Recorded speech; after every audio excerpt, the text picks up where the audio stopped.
छत्रपती महाराणी ताराराणींना अभिप्रेत असणारं काम आम्हाला करायचं आहे। हा आमचा जाहीरनामा त्यांच्याकडून प्रेरणा घेणारा जाहीरनामा आहे। आई अंबाबाईला आम्ही तो जाहीरनामा सादर केला आणि आई अंबाबाईला प्रार्थना केली, आम्हाला शक्ती दे, आम्हाला ताकद दे हा जाहीरनामा पूर्ण करण्यासाठी। महिलांच्या बाबतीत आम्ही सगळ्यात मोठा निर्णय या कोल्हापूर शहरामध्ये घेतोय की आज KMT मध्ये दररोज 45,000 प्रवासी प्रवास करतात, त्यामध्ये 60% महिला असतात। तर ही KMT ची सेवा कोल्हापूर शहरामध्ये महिलांसाठी 100% मोफत करण्याचा निर्णय आम्ही या ठिकाणी घेतला।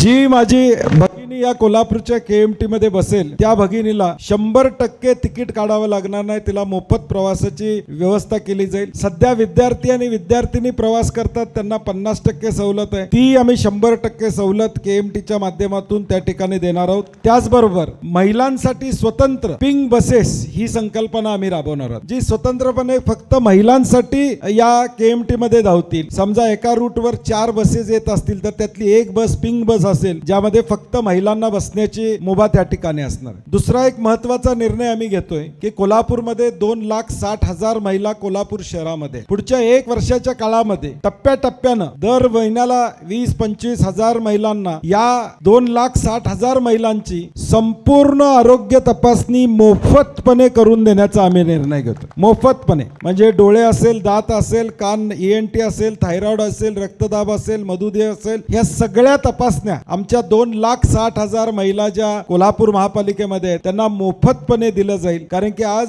महिला अंगावर काढतात आजार, शेवटच्या स्टेजला दवाखान्यात जातात, पुरुष मंडळी जाता येता दवाखान्यात जातो, आणि म्हणून महिलांसाठी आम्ही हा उपक्रम केलेला आहे।